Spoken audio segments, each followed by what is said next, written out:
दिल्ली के मंत्री आशीष सूद ने जेएनयू कैंपस में पीएम मोदी और अमित शाह के खिलाफ हुई कथित नारेबाजी की कड़ी निंदा की। उन्होंने कहा कि अमर खालिद और सरजील इमाम जैसे लोगों का समर्थन करना देशविद्रोही है और यही वजह है कि ऐसे गैर जिम्मेदार तत्व सिर उठाते हैं। सूद ने इसे निंदनीय बताया और राष्ट्र के खिलाफ बताया।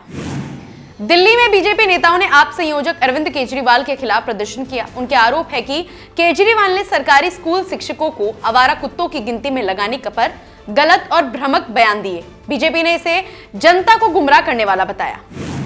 देहरादून में मुख्यमंत्री पुष्कर सिंह धामी ने कहा कि किसी देश की आर्थिक प्रगति और औद्योगिक विकास उसके उत्पादों और सेवाओं की सुरक्षा व मानक पर निर्भर करता है।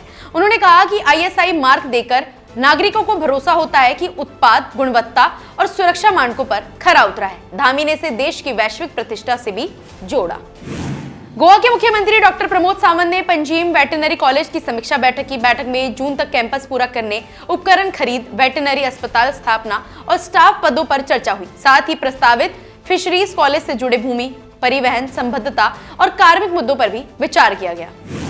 पुणे में उप मुख्यमंत्री अजीत पवार ने कहा कि चुनावी व्यवस्थाओं के कारण लाड़की बहन योजना पर कोई नई चर्चा या निर्णय नहीं हुआ है। उन्होंने स्पष्ट किया कि योजना हमारी बेटियों के लिए शुरू की गई थी और इसे अंत तक जारी रखने का पूरा प्रयास किया जा रहा है। पवार ने इसे सरकार की प्राथमिकता बताया।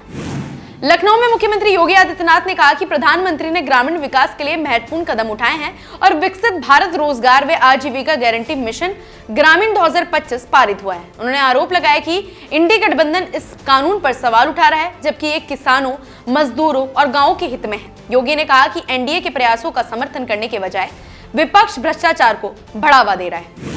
केंद्रीय शिक्षा मंत्री धर्मेंद्र प्रधान ने कहा कि भारत की 5 क्लासिकल भाषाओं तमिल, तेलुगु, मलयालम, कन्नड़ और उड़िया की 55 साहित्यिक रचनाएं जारी की गई हैं। उन्होंने बताया कि भारत में 1000 से अधिक भाषाएं बोली जाती है और प्रधानमंत्री मोदी ने सभी भारतीय भाषाओं को राष्ट्रीय भाषा माना है।